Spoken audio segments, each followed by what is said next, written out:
to everyone who's here today for our Life After BHSc panel. On the screen right now, we have our panelists and your hosts, which we'll introduce ourselves in a minute. So I'm just going to pull up my screen. As you guys know, today is an alumni panel event. So the way the event is going to kind of run will be a set of questions asked by the hosts, including myself and Jessica, and then there will be a short Q&A period for you guys to ask questions. And I'm sure you can see there's a little button at the bottom of your screens where you can ask those questions. So my name is Mirab. I'm in my 4th year of Health Sci, and I'm the academic coordinator for BHSS. And I'm going to pass it on to my co-host. Hi, my name is Jessica. I am an academic coordinator for the 4th year council at BHSc. So thank you so much for joining us today. And I know it's always really awkward for us to read the biography when we have the guests right here. So I think it's probably better if we hear from the guests themselves about who you are or what your graduation year is and what is your path to your career today. If we could start with Kevin. Sounds good. Hi, everyone. My name is Kevin. I'm a 3rd-year pediatric resident at McMaster Children's Hospital, McMaster University. Happy to be here and answer everyone's questions. Should I pass it along to the other panelists to introduce themselves quickly, maybe before diving into like some bigger questions? Sure. I'll pass it over to Nikita. Thanks, Kevin. Hi, everyone. My name is Nikita. I am a 4th year psychiatry resident at the University of Toronto, and I graduated from BHSc back in 2016. Pass it to Sabi. Yeah, hi, I'm Sabi. I'm only a 2nd year dentistry student at McGill, and I graduated in 2020. I'll pass to Catherine. My name is Catherine. I graduated from BHSc in 2022, so that was just last year, can't believe it. Right now I'm a 1st year student at the Master of Occupational Therapy program at UBC, so University of British Columbia. And yeah, nice to meet everyone here. Okay, awesome. We have a wonderful lineup of panelists as you all just got their introductions. So we're going to just jump off into questions, and the way it's going to work is we're going to just ask one of the panelists a question, and if the other panelists want to jump in with their experiences, please feel free to unmute and jump in, and then we will continue this format as we progress to the end of the night. All right, so starting off, Catherine, we're going to start off with you. How did you choose your current career path or find your passion? Yeah, I would say that I actually didn't. I think that occupational therapy is a not talked enough profession. I haven't really found it until like the summer between 3rd year and 4th year. And I feel like that I just really looked at what the profession entailed, and I really loved the holistic aspect of it and how client-centered it was, and how you can involve not only just the kind of the physiology aspect of a person, but also just encompassing like all aspects of their life. So that's what made me think that this would be a really good profession for me. Another reason is that it's a very wide scope that OTs could cover. So they could go anywhere from pediatric to geriatric. They could go anywhere from like hand therapy to mental health settings. So I just felt that I have a lot of flexibility about where I would want to go in the future. Yeah, I would say that's the short answer to this. Awesome. Thank you so much. Kevin, Nikita, or Sabi, feel free to take the stage. I can chat a little bit quickly. And I should say I graduated in 2017, which now seems like just yesterday, but now I'm realizing that we're in 2023. So it was actually a little longer ago than I care to admit. So in terms of how I found pediatrics, I think I always knew that I liked working with children, and that came from prior experiences such as coaching youth soccer, youth martial arts, working at a daycare for summer jobs. So I knew I had like a proclivity towards working with children. That doesn't necessarily mean that that would translate well to working with children in a medical context in medicine per se. But once I was in medical school and explored different fields between the adult world and the kid world, I definitely liked the pediatric world a little bit better, because I mean, you have such amazing opportunity to intervene in a child's life early on and really alter their life trajectory. You have the opportunity to advocate for those who maybe can't advocate for themselves so well because of their age or their inability to do so because of how young they are. You have a whole different like ranges of physiology from like a neonate to a 17-year-old. So all of that stuff is really cool. Kids are pretty resilient, and generally speaking, the pediatric world I find is a little bit more easygoing than the adult world. So I don't take myself too seriously. So you can I can still crack jokes at work sometimes with the kids or be goofy where appropriate anyways, and that's always fun. So those are some of the reasons that I was drawn to pediatrics, and I'm really enjoying my time. I'm happy to jump in next. Yeah, so I have wanted to work in mental health for a very long time, since before high school, and a lot of that was based on personal experiences and experiences of people who were really close to me. So that was kind of my goal, like even coming in, was to find some profession in the mental health field. When they let me into medical school, it was like, oh, okay, well, psychiatry seems like the way to go. And I tried to kind of keep an open mind throughout medical school to all the different rotations, but I found like basically all the experiences I had really reinforced to me that psychiatry was what I was passionate about. And yeah, so I was kind of fortunate enough to be able to do psychiatry residency, and I found that, you know, I think I'm hoping to go into child and adolescent psychiatry, and a lot of the points that Kevin brought up as well about I really enjoy working with kids, and I like, you know, how we can kind of get in early and hopefully help empower them to really alter that trajectory for the rest of their journeys. That's part of what appeals to me about child psych specifically. Nice. Yeah, I think those benefits like in healthcare are really nice. Like I love that we get to meet so many different people at different ages, and when you're doing appointments like every other hour, there's somebody new coming in through your door. And I think for me, I didn't know what I wanted to be for a really long time, so I had to kind of decide what I wanted from a job. And I realized for me, work-life balance was a huge thing that I really valued. And the second thing that I balanced was I really wanted to do something where I could work with my hands, something more hands-on. And I think for me, dentistry fit it perfectly. So it's more for personal reasons. And yeah, just anything in healthcare, just the joy of being with different patients and learning from them. So yeah. Thank you so much. We know that a lot of students actually want to do dentistry.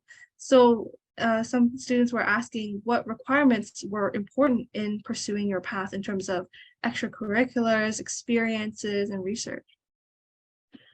Yeah, it definitely differs per school. So I think depending on which school you want to go into, you definitely should look at the criteria specifically because it changes year to year. So for me, especially for McGill, it was pretty similar to their medical program. So if you're applying to med, you'll see a lot of overlap, like the Casper, the MMI style interview. They'll ask you for your CV. What else did we have to do? Some of them ask you for personal statements as well. So it's pretty similar, but I would highly recommend that you look per school, especially year to year, it changes. For medicine, you have to write the MCAT. And so for dentistry, there's a test called the DAT.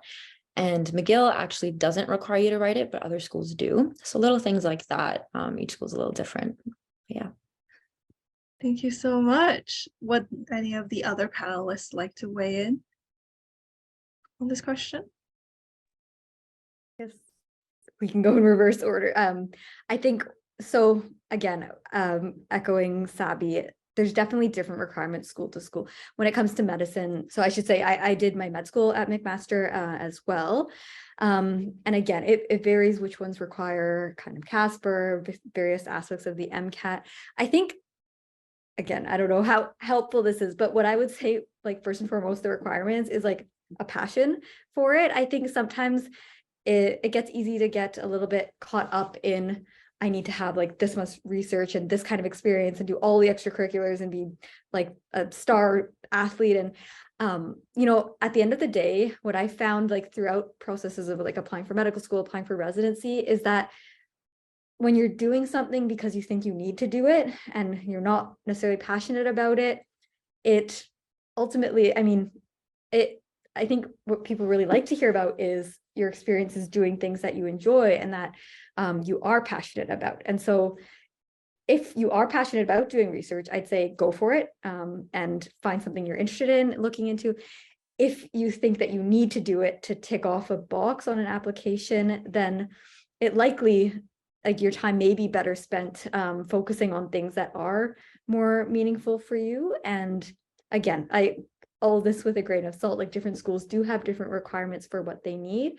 But what I'm seeing more and more is this shift towards they really do kind of appreciate what makes you unique and what has drawn you to your path. So just being able to demonstrate that is pretty key. I would echo that fully. I mean, certainly there's a component of wanting to look a certain way on paper or needing to look a certain way on paper, and we understand that, but it may as well be stuff that you're actually genuinely interested in, because then it's fun. Then you care about it more. Then it comes through in interviews and you're also enjoying your time. So that's kind of my mentality as well. I remember when I was in health science, I'm not a big research person, so I'll just put that out there. And I was like, oh, it seems like a box I just have to check off, so I'm not going to do it. So I didn't. And all my friends were like, oh, Kevin, you're never going to get into medical school, blah, blah, blah, blah. I was like, well, you know, if that's the case, that's the case. But I don't really think I want to do this. And I feel like maybe I'm a strong candidate in other areas. And I hope that's enough. And so, you know, look at me now, I guess. It worked. I mean, it's an N of 1 sample, but at least in my case, I stuck to my guns of only doing things that I was actually interested in. And that worked out for me. Yeah, so if you stick to your passions, it should hopefully be easier and more fun. I can be the last one to pitch in. I think initially the question was about the kind of the application process, and I mean, different than dentistry, different than med school, occupational therapy didn't really have a specific entrance exam, but for UBC, you did have to have a certain amount of volunteer hours with the vulnerable population, and also you would have to write an essay kind of thing. Plus you would have to have like references and interview and that kind of stuff. I would say that the volunteer experience was the most important one, because when I came in, you know, seeing all of my peers having that background of kind of helping individuals in that population, I think it really fits well with already having that it kind of guides our thinking in a way. And I'm really glad to have peers who have the same way of thinking. And also in terms of extracurriculars, I would say, yeah, for sure, definitely do something you're interested in. I would say an additional note is if you have the opportunity to, definitely either shadow or volunteer in a setting that you would want to be in. I just had my placement, my first ever placement last month actually, and I got to see a lot about, you know, how OTs operate in long-term care, and I always knew that I kind of wanted to do a geriatric oriented OT role in the future.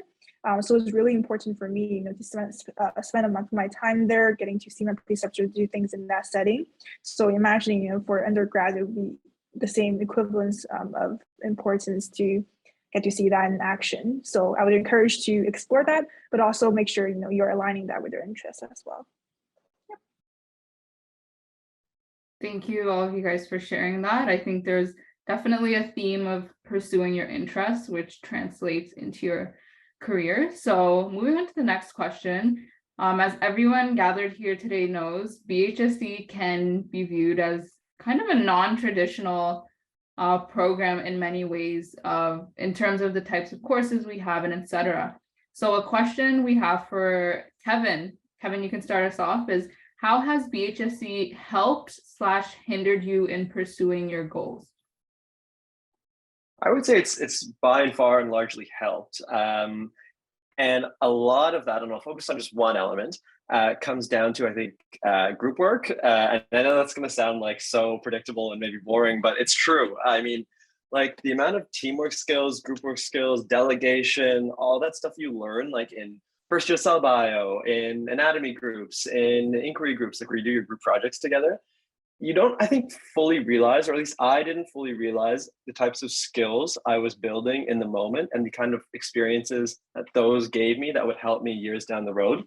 When you get into medical school, a lot of them, including McMaster in Toronto, focus now on like CBL or PBL, like problem-based learning or case-based learning. And a lot of that you do in small groups.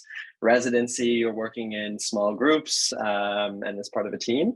And as I went through medical school, it was a little bit jarring because you realize that there are people who came from a BHSc background and had this group work skills, and other people who maybe didn't have that same opportunity. So you could see that their group work skills weren't exactly all, they were all like from kind of different levels, and they contributed different strengths and life points of view and all this and that and the other. But from a pure like group work standpoint, health sci has been fantastic, and I really appreciate the soft skills it gave me. Yeah. Everything you said, I think especially in terms of like preparing me for dentistry in terms of the course load, I feel like at this point, like all of us kind of know how to study, and I feel like that's something that comes with it no matter what. I think what I really appreciated about health sci was just the personal growth that I got to go through, because I feel like I was just more prepared. And I know for me, like I didn't know what I wanted to do. So health sci really helped me like be more self-aware. And I know it's going to sound cheesy, but it really helped me just think about, okay, what do I want? What do I need? And I literally took a year off in between after I graduated because I realized like I needed time. And for me, that took a lot of courage because it was a scary thing at the time for me to like, okay, everyone else is moving on with their life and I'm choosing to take this year. And I have to give credit to health sci for that, for helping me build that courage. So on top of all the group work and everything else, that too. Definitely the positive thing. I definitely agree with all the group work and things that the other people have said, but also I want to add kind of the reflexivity that health sci gave me was super, super important. When I was like, I think around first year and second year, I kind of thought of that as more of just check it off the list thing. But then, you know, throughout my growth, personal growth, as well as just like throughout my courses, I've been reflecting more critically about the things I've been experiencing in class or outside of class. And I think that really helped, well, not only in the interview process, but also right now in class, we, you know, even on placement, really reflecting on what I'm seeing and why I'm seeing that, and also how that impacts my future or the world. I think, you know, having that lens was something that I really appreciate BHSc for giving me that. Something I do want to say that one thing that I found too, because right now I'm in UBC and they have, at least the program here is mostly a didactic style of learning, kind of more, you know, the traditional lecture assignment style. Not too many opportunities for group study inquiry case studies. So in that setting, I found that it was a little more difficult, whereas you have to know a lot more. Whereas in BHSc, you just needed to know a lot about something like specific, and then you get to hear about your peers who learn about other things, but then you didn't really get to like do it yourself. So I think the learning for that aspect was a little challenging. So for instance, you know, coming here, I might know something very specific about like cystic fibrosis because I did an inquiry course on it, but maybe I have no idea what another genetic condition is, just as an example, right? That's the main thing that I found that it's not a bad thing, but it's just something that I thought, oh, I wish I learned a lot more in BHSc about other topics. Yeah, because some of my peers seem to be really advanced in those. So yeah, there's my spiel. Nikita, you can go next. Thanks. I think at the risk of sounding like a broken record, definitely the group component of things was immensely helpful. I will say when I first came into BHSc, I was very much like terrified of the inquiry. I was like, what is this? Even afterwards, I still was like, what is this at points, but it made me uncomfortable. So I like tried all my electives. I was like going to do the like usual like science courses and you know, multiple choice questions and exams, and I was like, it just felt, you know, like more kind of easier to know what was going on.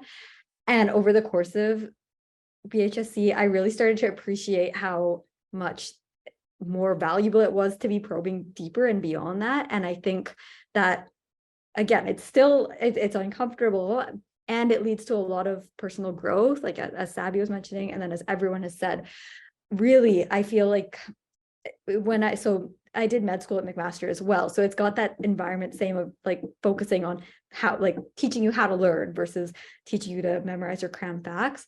And kind of speaking to other people, a lot of people came from programs, whether it was undergrad or medical school, where it was very cutthroat, and that just won't fly in BHSc. Like we all depend on one another. And so really having that mindset and just having that environment where you could really like cultivate that was, I found, extremely helpful and will serve people well, no matter what profession. You're always going to be working with teams. And I think the presentations were another thing I really struggled with, and I still am very nervous. And it kind of is like the board, it's like a bit of exposure, you know, you just have to do it so often that it really helps you to develop those skills. And sorry, I keep going. There's also just really unique opportunities and courses, I feel like, in BHSc. Like written communication was one with that it was just really a neat way to kind of explore a lot of different topics. And there's also like communication skills. And again, like taking advantage of those really cool opportunities was really helpful. Thank you so much. So for our last planned question before we get to the students' questions, we just wanted to ask if you were to look back on your BHSc days and were to give one piece of advice, what would you tell yourself or other students currently in BHSc? And maybe we can start with Nikita this time. I think one thing I would really want to emphasize, I guess, is don't worry about time. Like it's, you know, sometimes it's very easy to get caught up in like, okay, I need to like finish this, move on to the next thing, do it all as quickly as possible. And I actually, like during my residency, I had to take a leave of absence, and for medical reasons. And I was like, oh my gosh, this is going to be the end of the world. And it kind of showed me like, oh, actually, there's a lot of people who end up off cycle for one reason or another, whether it's parental or medical or other things going on in their life. And I wish, looking back, I hadn't felt so much of that pressure to just like keep going.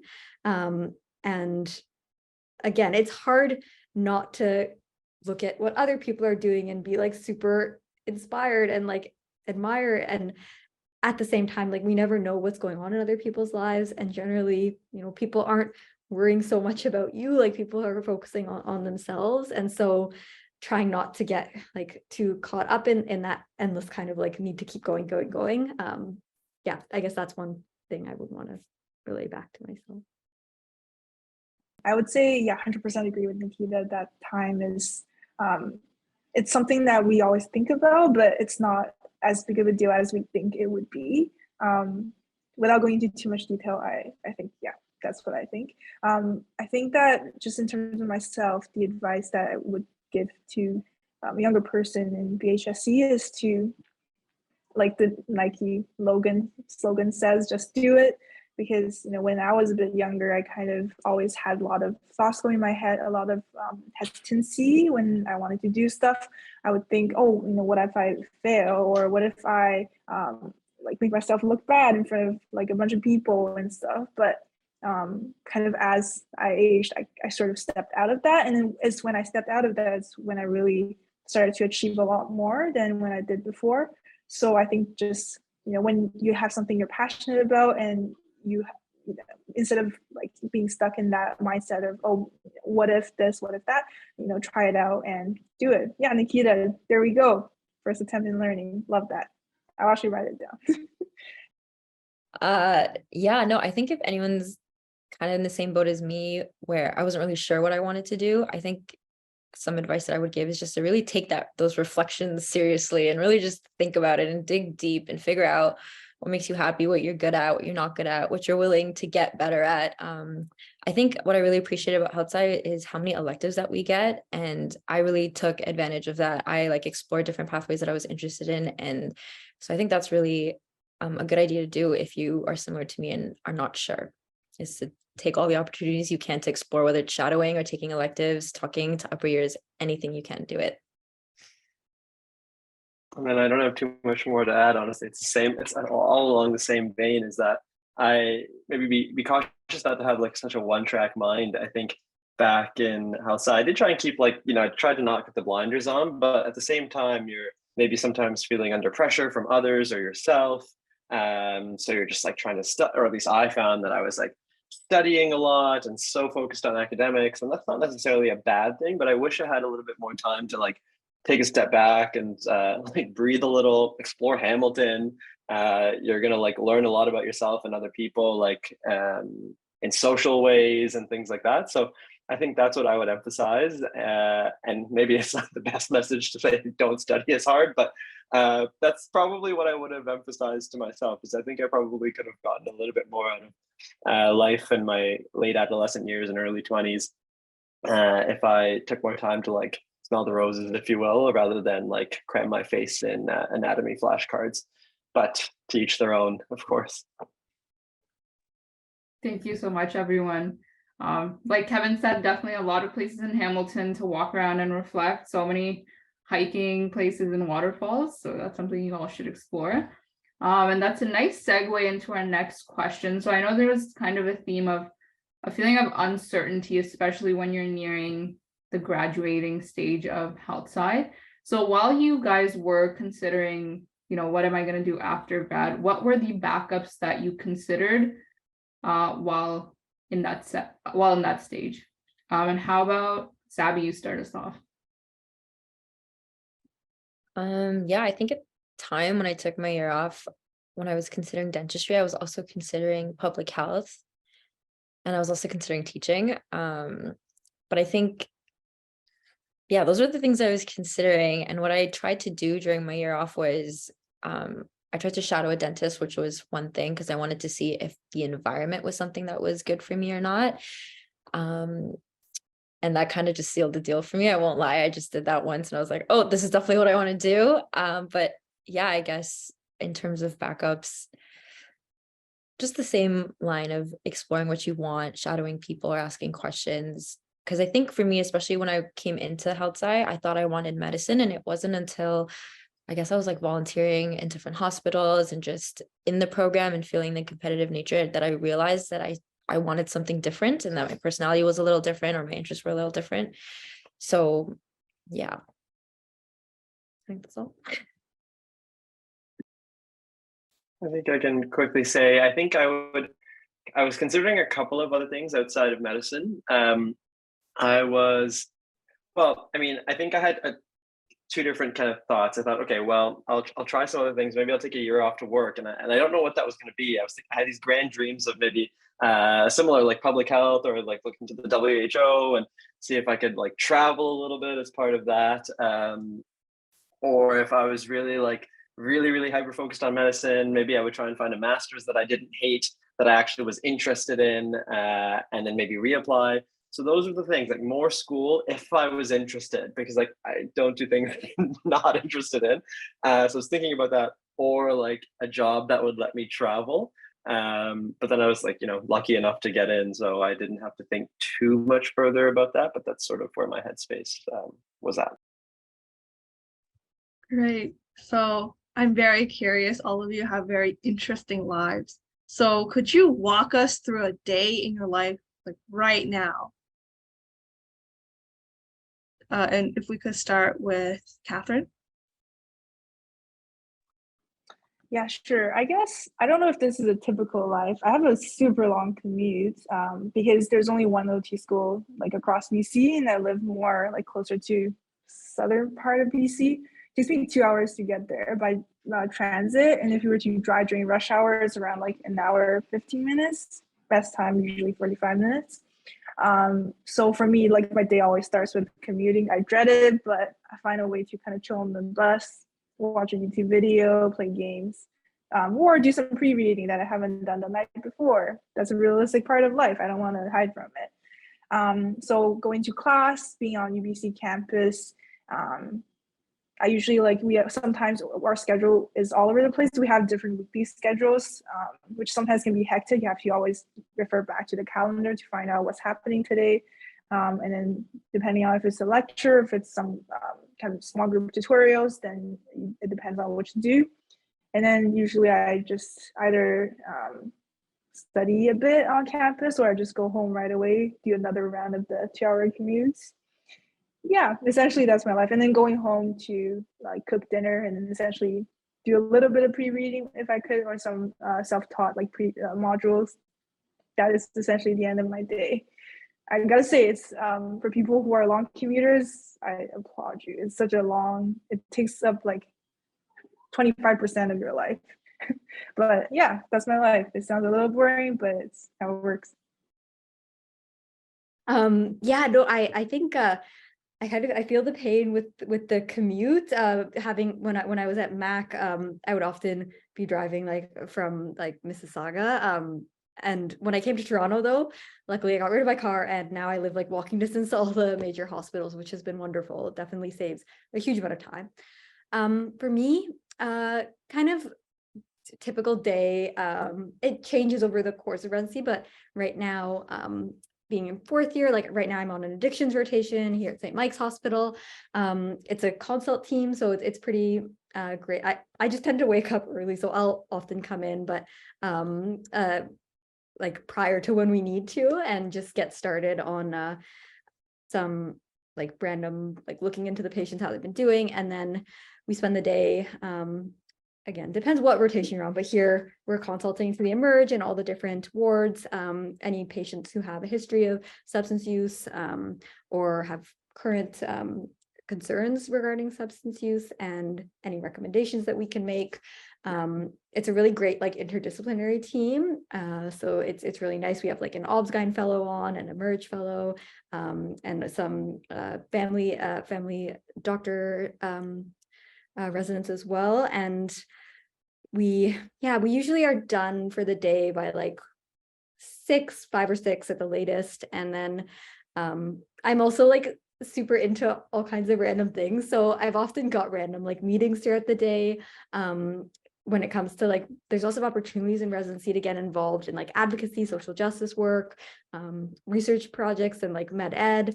There's opportunities for teaching, whether it's like kind of formal or informal. And we do also see psychotherapy patients, so we'll have that kind of slotted in there once in a while.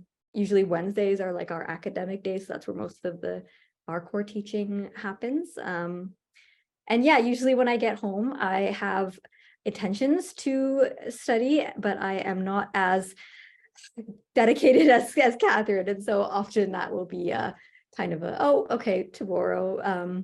Got Royal College exam coming up next year, so should probably get moving on that. But no, in general, it's great. I don't know. I love life right now. Yeah, I'm pretty similar to Catherine, because I'm also just in 2nd year. So I'm in pre-clinic. I don't see any patients yet.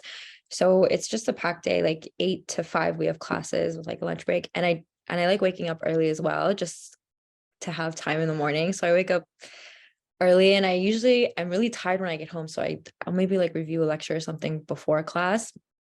But the way our schedule works is like at the end of we have like lectures, and then we have like hands-on stuff, because like dentistry. So like, yeah, there's like drilling, and like you're playing with like wax or clay or plaster, you're doing something. There's always like something you have to do. So usually we end up always like staying back late. Our classes finish at 5, but I'm usually there until like 7 or like 9, and we're all just kind of like hanging out in the lab, go out to eat together, or we'll just drill together. And then kind of like what Nikita said, there's always random meetings here and there if you're part of other clubs. But yeah, I don't know. I try to study again when I get home, but it doesn't happen, which is why I wake up in the morning. But yeah, it's pretty chill. It's pretty hectic, but I know that once you start seeing patients, I'm sure it's a whole different ball game. Yeah. And then to round it out, I can quickly go over like very specifically my day to day, for example. So I'm on pediatric nephrology. So today we we ran on a few patients that we were consulted to or that we're the most responsible kind of provider for. We didn't really have so many people today, and I was just going to review with my staff around 10 in the morning. So that means I could get in for like 9, easily see everybody that I needed to see, ranging from babies in the NICU to like pediatric patients on the ward, look at their labs, look at how they're peeing, basically, and how their kidneys are doing, take note of all of that, come up with some reasonable, or at least what I think are reasonable plans, and then my attending can tell me whether or not I'm on or off base. Review with her, then go re-see all the patients again together. And then there's usually some time for teaching in the afternoons. Today in particular, I had an RPC meeting, so that stands for Resident Program Council. I think it's sort of like the BHSS of residency, if you will, but there's also faculty members who sit on that. I attend as like in a chief resident capacity. And then you come home, you try and either make time for cooking dinner or eating leftovers or takeouts, and then other commitments, like for example this, and then later on this evening I have soccer with some of my co-residents and other friends. So try and keep active and busy, and for those reasons I tend to not wake up so early in the morning because I'm trying to maximize my sleep, but kudos to everyone who's an early riser. Awesome. Well, it looks like all 4 of you have pretty busy lifestyles, but make time for yourselves, which is always important. So we're going to move on to our next question, which in light of interview season, I guess is kind of interview-like, but have you experienced academic failure and how did you deal with it? How about Nikita? Oh, have I experienced? Yeah, many times. And again, I think that whole first attempted learning thing really would want to emphasize that. I think,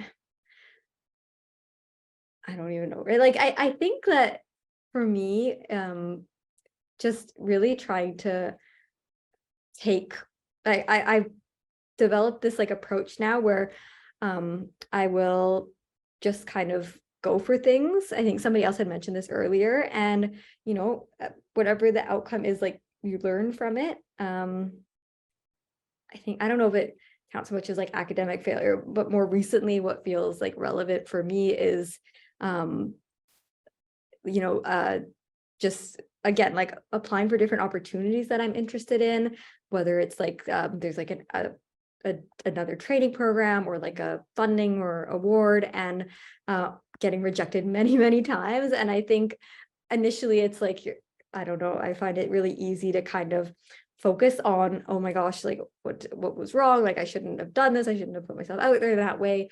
And just kind of accepting that there's lots of factors that play into these decisions, even whether it's, you know, applying for like medical school or different other, like for residency. I think we have, I don't know, I shouldn't speak about it, a lot of people that I've spoken to like in our kind of area have a tendency to be quite hard on ourselves and not take moments to really like appreciate the successes, and the failures stand out a lot more in our minds. So I think something that I've learned is just trying to like really make note of like the opportunities to learn from those failures, and at the same time not to try to dwell too much on them, and just keep trying. And like the more, it's like, if it's a cheesy quote, you miss 100% of the shots you don't take. It's true. Like if you don't try, you'll never know, and you try and fail, it's like you can learn and try again. So I think that definitely 100% agree with Nikita, though I think in academic, the hardest thing is that there is often not a second chance to like redo a test, for instance. And again, that's the unfortunate aspect, because I really think that people deserve a second chance or a third. And so one thing that happened to me in this program was during a practical test. Yes, we also have, I forgot to mention, we have like practical stuff. So not only lectures, but like labs with hands-on stuff, like role play interview clients or having real actors come in as clients, that kind of stuff. So there was one time where I had to like basically do this within 20 minutes, and I did not even finish half of it, and then they cut me off because I was running out of time. And fun enough, that happened on the Friday. So for the entire weekend, I was thinking about it, as I should probably not.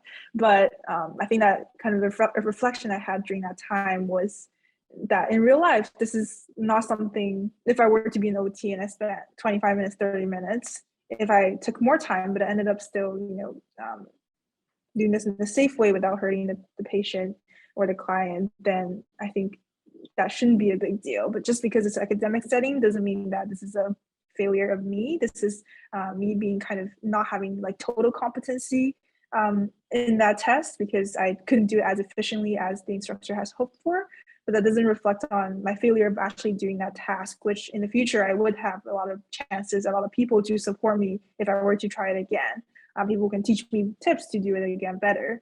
So I think that's hard to see when you're in undergrad, when you only see kind of the academic aspects. And now when I think about the professional, kind of the clinical setting that we're going to be in, I think it's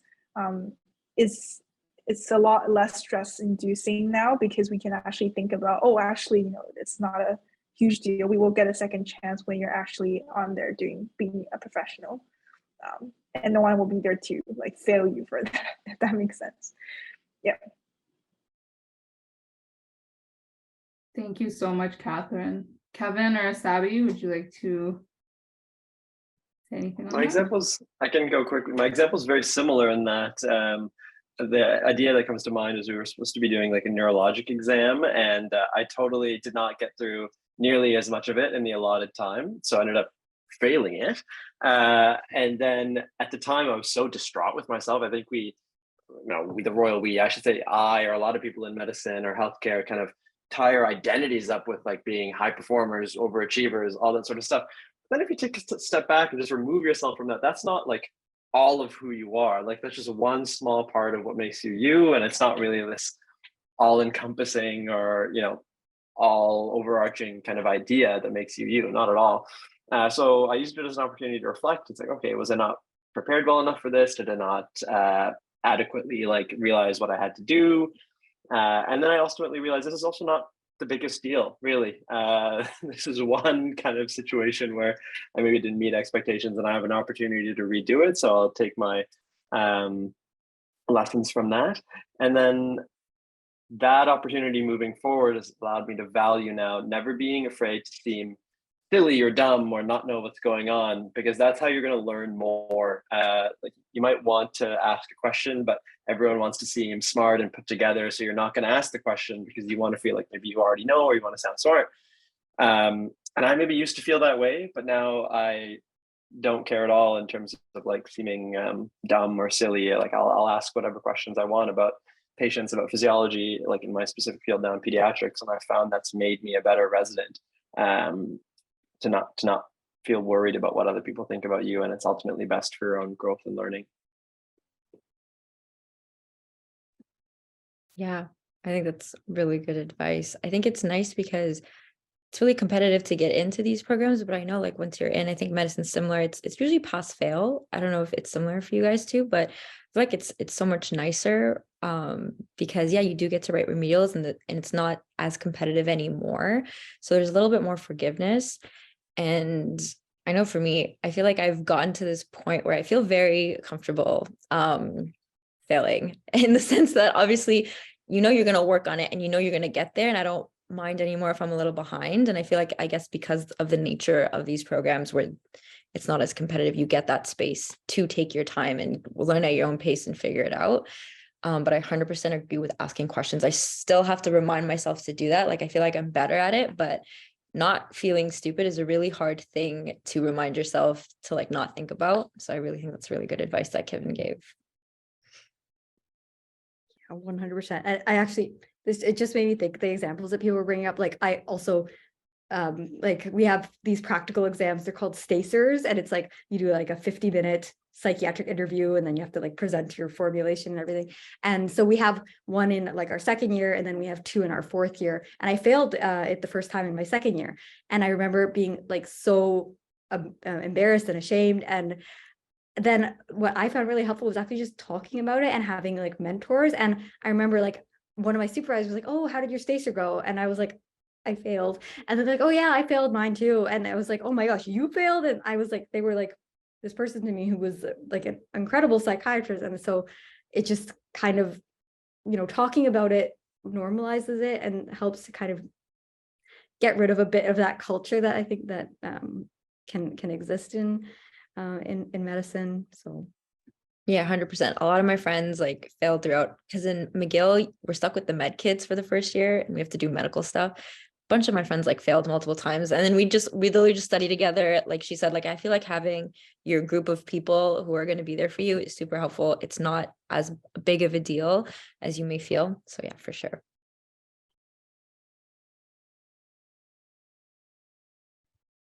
So that brings us to another question that our students had, which was, how did you build your circle of support, and what is it looking like now in after graduation?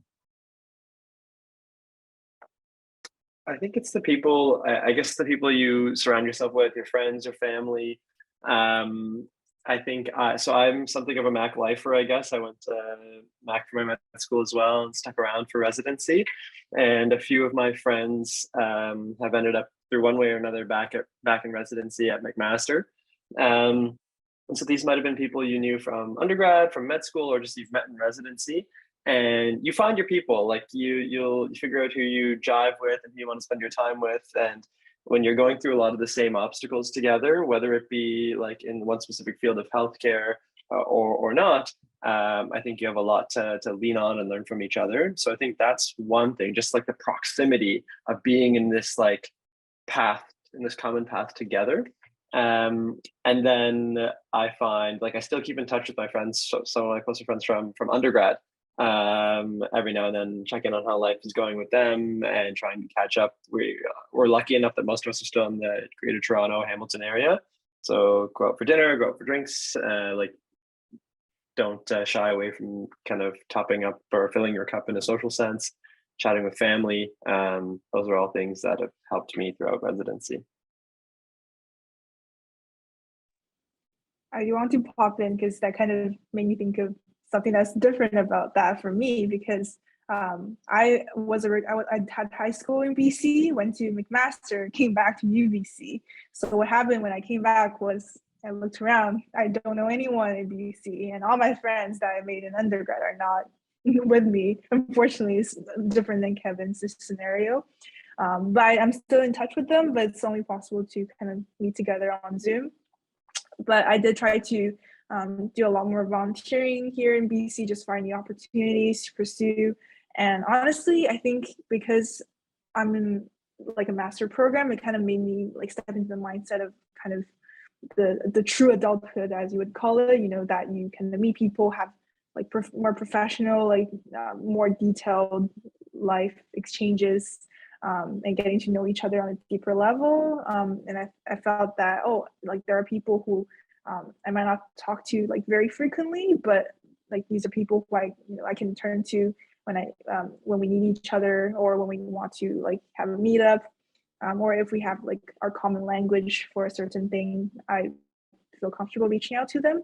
And I think because right now I live with my mom, so she's like a big part of my support for sure. And the fact that I have a long commute, I feel like it's hard to build friendships on transit. I don't know if I'm the only one. I haven't like really talked to any new friends on transit. So really, I kind of really built more friends at school, outside of school, like during volunteering and with my mom, kind of ranting to her about stuff happening at school. I would say though, I have like a super awesome group of classmates. I feel like any of them are happy to help me if I needed them, and I'm happy to help them as well. So yeah, that's kind of how my relationship with support is. It's a different scenario because of the out of province status, but I'm still pulling through. So yeah.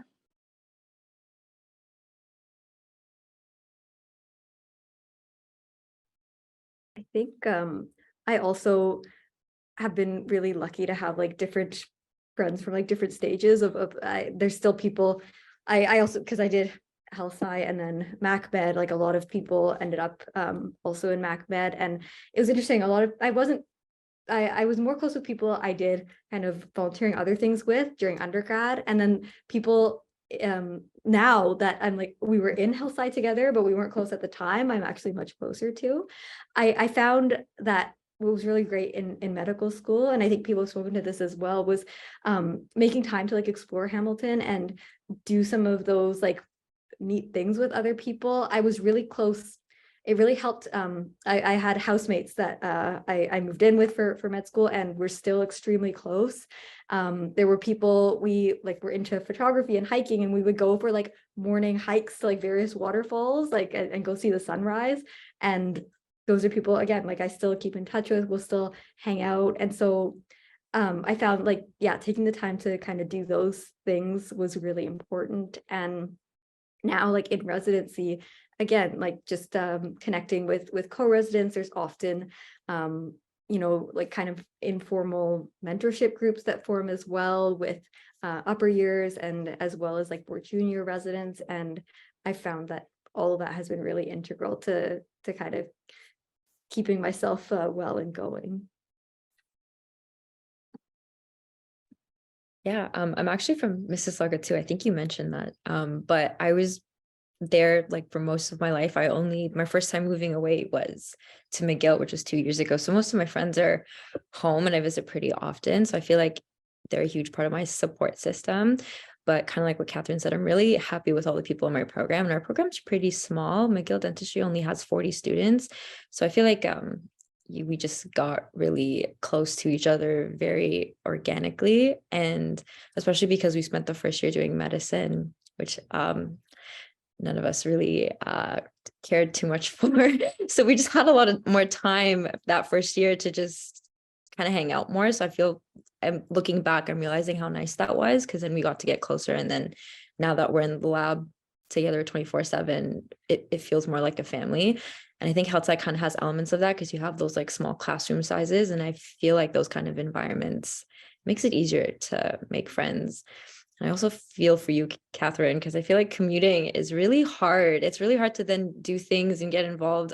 Oh man. If possible, if you can like live close to campus, totally recommend. I don't know what Catherine thinks, but that's rough. Good for you.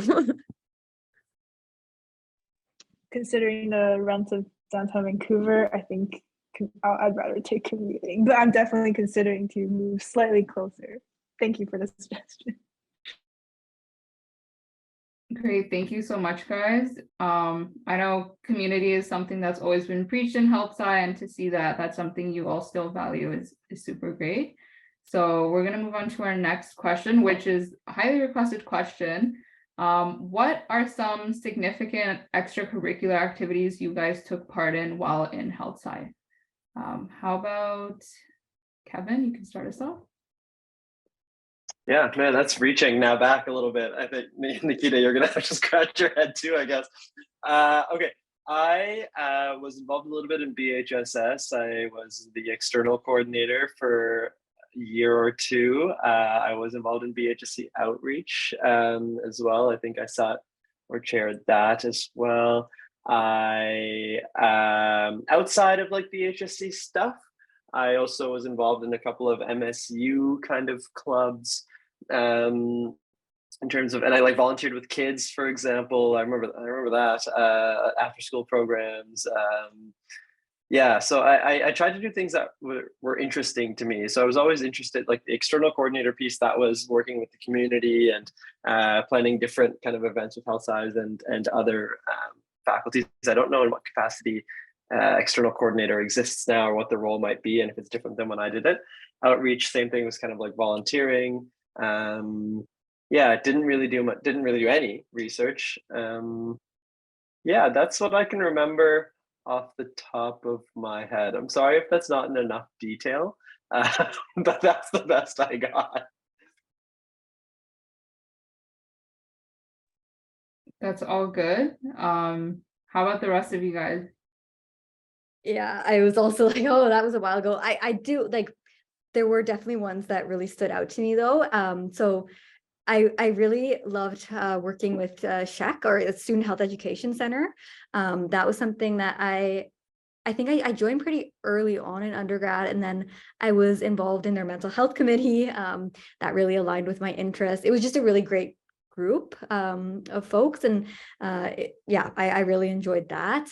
The peer support line, I don't know if that's still around, but that was something I also really enjoyed, and like met a lot of really cool people through. So and then aside from that, like a lot of my interest, again, it's in mental health. So I did do some volunteer work with like the National Initiative for Eating Disorders and Danielle's Place, which was an eating disorder support center in Burlington, which was fairly close by. And oh, McMaster Alliance for Body Peace was huge. I don't know if that club is still around, but that was another one, and that I was lucky to be involved in. And again, it was really focused on like cultivating positive body image, and we did this fun like color run / walk thing one year, which was pretty neat. But also, yeah, I didn't really do any research or anything like that. That's all I can really remember. You can go, Catherine.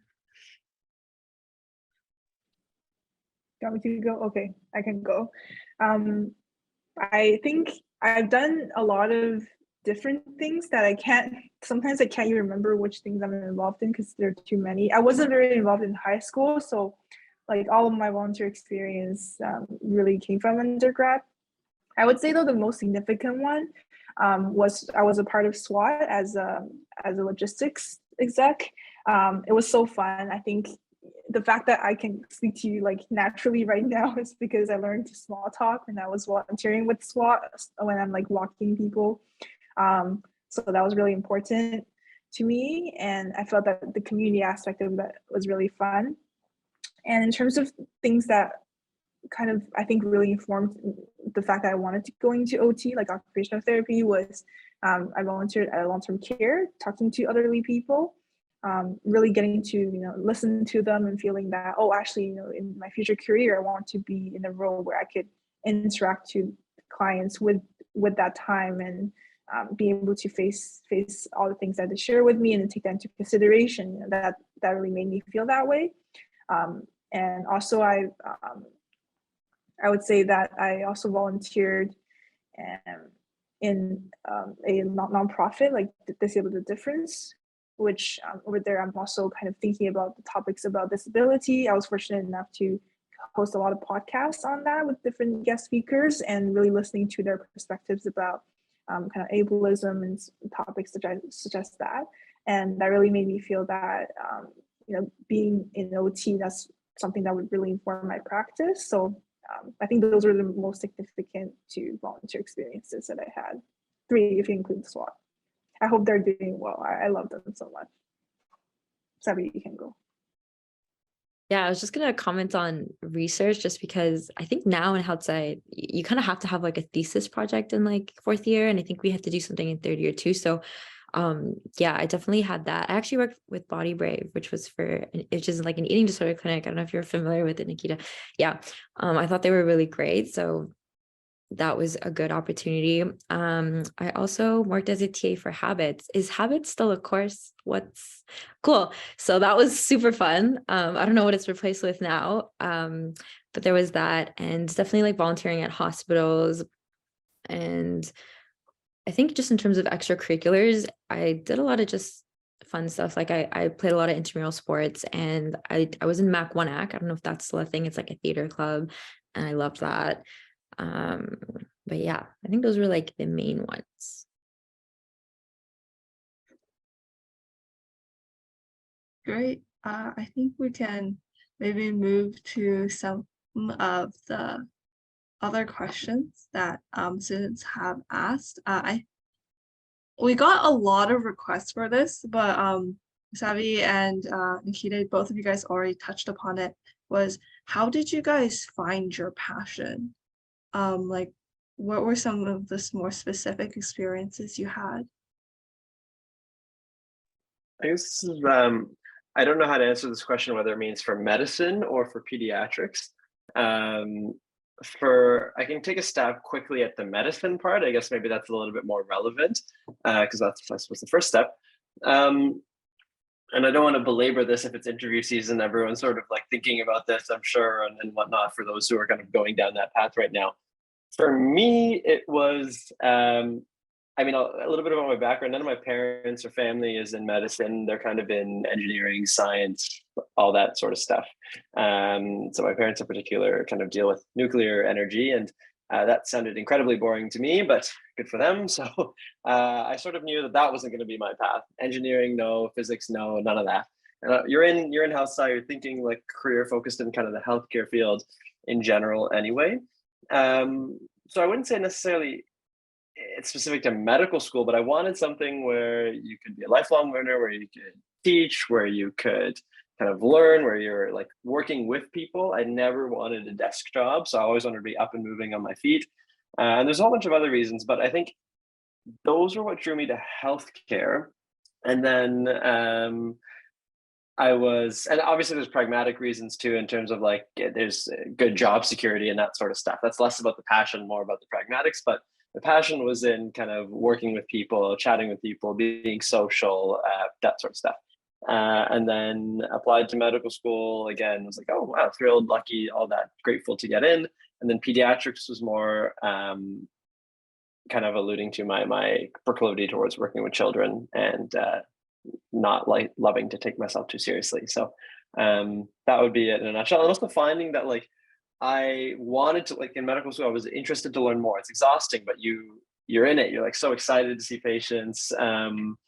That was cool for me to realize. And I still have those moments like that. Like residency is long, it's hard, but you still have those moments from time to time where you're like, wow, like the day just flew by, or like, I'm really interested in this. I really want to make a difference. So as long as you're having moments like that, you're probably on the right track. I think, yeah, just bringing back to my extracurricular during undergrad. Well, first of all, even before then, I've always like really loved to volunteer growing up. I just really felt that it made it happy to see smiles on people's faces and be able to make a difference in their lives. So that kind of followed me throughout undergrad, and I knew that I really wanted to be a client-facing profession. Being SWAT, volunteering in long-term care, these made me really value the kind of the storytelling aspect of people, and how people are not just like what you see about them. People have all the experiences, very different lifestyles, and kind of combining that with the passion in healthcare. I think that I really wanted to see people from an occupational lens. Basically what that means is you get to see people just about their daily activities, what's meaningful for them, seeing things from that kind of scope, combined with their physiological or psychological aspect of doing these things. I think that's what made me feel that this is a valuable profession for me, because I have that passion for stories, for lived experiences, and for that human connection, really getting to know people. Something that was really memorable for me was in long-term care, seeing a lot of residents in this resident is different than the residents we're talking about today, but like elderly residents, being wheelchairs, and then kind of seeing how chatting with them, getting them to tell their story, how that really changed their life, and feeling that I definitely want to do more of that when I am a healthcare provider. So yeah, that's my passion. Yeah, I guess we kind of touched on it a little bit, but I think for me, I think when I started working at a dental clinic, the things that kind of drew me towards it was the patient aspect, just getting to see patients like a different person every time. And I think why I like dentistry is because it's a little less stressful, in the sense of like, the worst thing that, patients will have is like pain from a root canal or a caries. And it's usually things that are more manageable, versus I can imagine in a hospital setting, it's a lot more serious and intense. And I like that in a dental setting, you can kind of like chill and get to know the patient. You see them every single year. You're not only seeing them during emergencies, you get follow-ups, and you kind of see them grow up, or you check in on them every 6 months. And I liked the relationship building that was happening, because I only worked there for a year, and I already was like re-seeing patients and excited to see certain people. And I really love that aspect of it.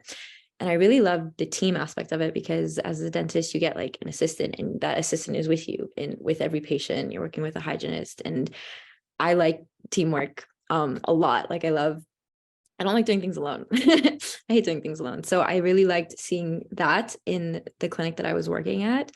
And I liked dentistry a lot because of the freedom. I know with medicine, you do med school, and then if you want to specialize, you have to do another, I don't know, 2, 3, 4 years, maybe more if you want to be a surgeon. And I really liked with dentistry, you do your 4 years and you could specialize, but even as a dentist, you don't have to. If I want to do orthodontics, or if I want to do gum grafts, or if I want to do peds, like I can do it as a general dentist. I don't need to do extra years of schooling. So that again just allowed me to have my work-life balance where I can graduate and start working and do other things in my life that I am really looking forward to.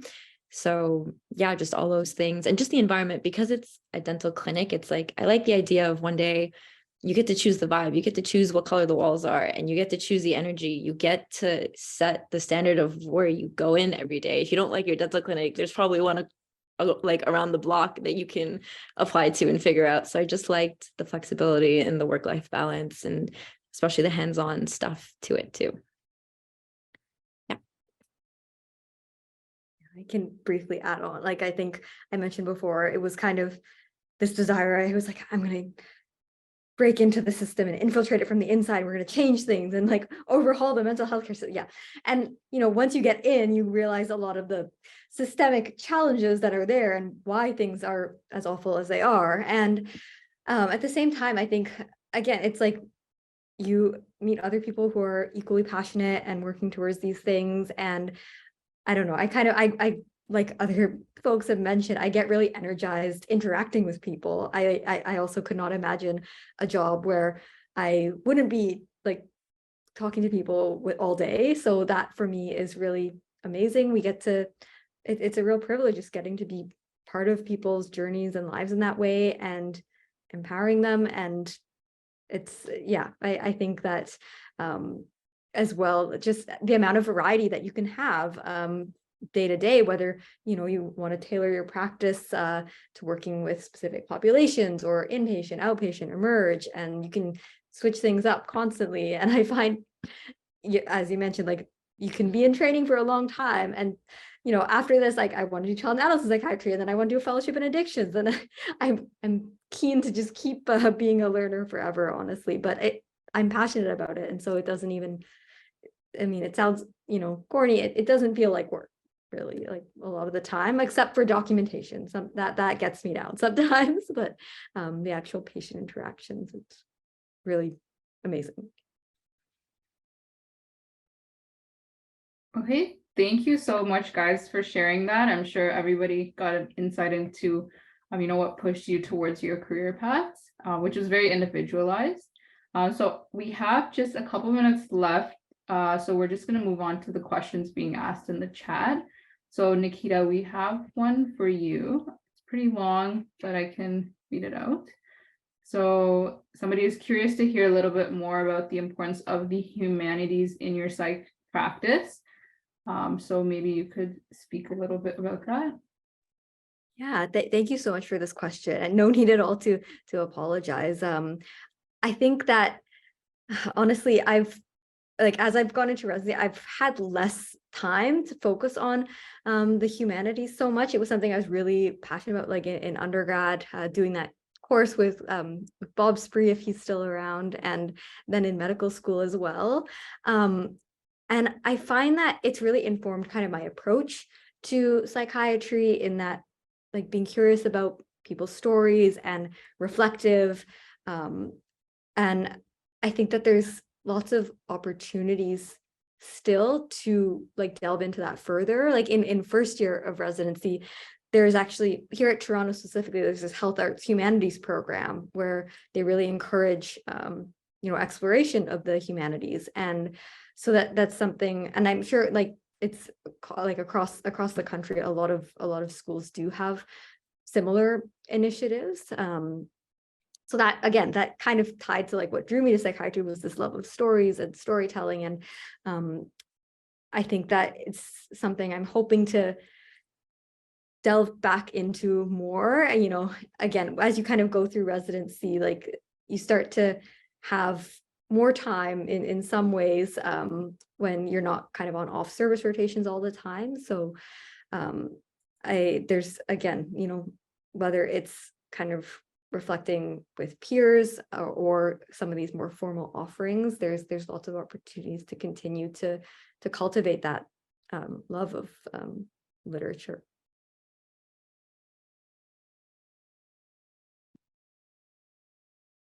Awesome, thank you so much. And then another question we had, and I guess, oh, Catherine had to leave, so goodbye, Catherine.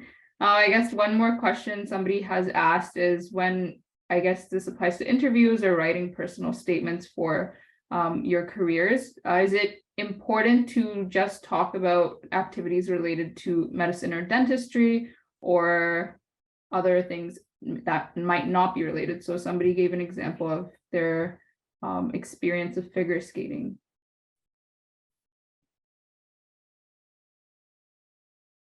I think it's very relevant. I mean, I think to talk about your interests, what makes you you, what makes you tick, if you will, like what drives you, and how that can easily have relevance or crossover to medicine, dentistry, all types of different kind of healthcare professions, or all kinds of professions, really, because it shows a part of who you are. So I would encourage it. I mean, I'm not an expert on acceptance panels or anything like that, or how to get into med or dentistry. I don't know. But I would say it's probably pretty relevant to talk about that sort of stuff. And if you can weave a story, or if you can use it as an example, yeah, I would recommend that. And also, sorry, as a heads up, I have to leave at 8:30 as well. I took for my soccer game at 9. So sorry if I suddenly disappear as well.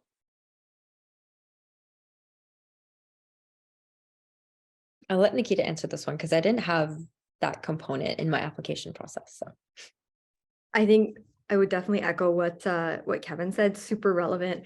I don't know if you've heard of the CanMeds rules that all medical schools and residencies really love to bring things back to that. And they're very broad, like professional, collaborative, communicating. And like you mentioned, a lot of these things that aren't directly, medicine or dentistry have very relevant transferable skills. And I think being able to explain that and tell that story, it's more interesting in many ways than, if you were only doing things that were like strictly like medical. So yeah, I definitely would mention it if you have the opportunity to do so. But again, grain of salt, I'm not like the selection committee for any given school.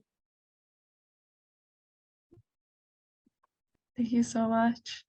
And we have another question which states, how can I find volunteering opportunities easily? And is it hard to get accepted to such position? I think like it depends what you're interested in terms of like the volunteering. There's lots of opportunities through the McMaster Student Union, again, like with the Student Health Education Center or some of the other like activities that folks have mentioned here. And kind of that approach again of like, if you don't apply, you won't know. So I applied to lots of things, didn't get lots of things, and then you get some. And so I think, and even if you don't get it, if you're really passionate about it, I'd say keep trying. There's also community organizations. So, like taking a look at what's out there in Hamilton. I found talking to other people, upper years, about what they had done was a good way to find out about things as well. So like I found out about Big Brothers Big Sisters in Hamilton and got involved with that through talking to other students at McMaster. I don't know if others had thoughts.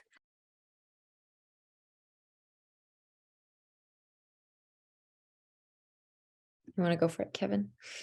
No, I was going to say, I don't have much to add. That's it sort of just depends on exactly what you want to get involved in. And yeah, MSU is a great place to start. BHSc, there's a lot of internal like groups and things like that you can do as well, but it sort of just depends on where your interests lie. Yeah, pretty much. I know for hospitals, if that's something you're interested in, from my experience, it's usually they're very welcoming and they're open to it. Like you just have to contact the right person, or you can ask a friend. And I know there's a lot of things like, I think like Nikita mentioned, if you want to work for like the crisis line service as a volunteer, they train you. So even if you're worried about not having any experience, a lot of like options offer training. So I definitely agree that you should just apply and reach out and don't hesitate. You have nothing to lose. Just do it.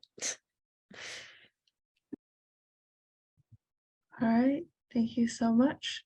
Because there's no open questions currently. I had a question actually. Just because we have no more student questions, but I guess this is more so just because it's interview season. I know Nikita and Kevin, you've been through med school interviews, residency interviews, and Sabi, I'm not sure if dentistry has interviews, but I guess what are your main tips for really excelling in those? I think part of it's certainly preparation. I think being good at interviews is part practice and part just being yourself. If you were to ask me to do medical school interviews right now or residency interviews right now, I would only go so far. I don't know if I would do that well, because part of it is certainly preparation and then having some sense of the questions that they might ask you. And I know there's like when you're in medical school, for example, there's like different friends or the student success office and things that will like give you a set of questions, and you'll be able to prepare off those.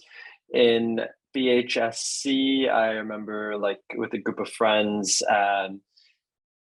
like coming up with questions that we thought would be asked, kind of knowing about certain issues in healthcare, those sort of things, practicing like answers to personal questions, situational questions, ethical dilemmas. So you want some degree of preparation and preparing with people who will give you honest, critical feedback, as opposed to someone who's just going to tell you you're great all the time. You don't want like a yes man or a yes woman. Like you don't want a yes person. You want someone to tell you like, no, that was terrible, Kevin. Like you're stuttering, you're speaking too fast. This example was irrelevant, etc.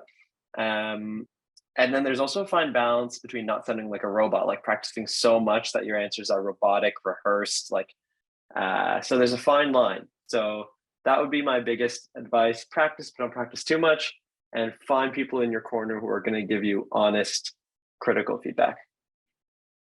100%. The whole, practice. I definitely like I remember my first residency interview. I like cried myself to sleep in my Airbnb afterwards because I had like not prepared at all. I was like, no, I'll just go in and, be authentic and genuine. It was just because I was too scared to prepare.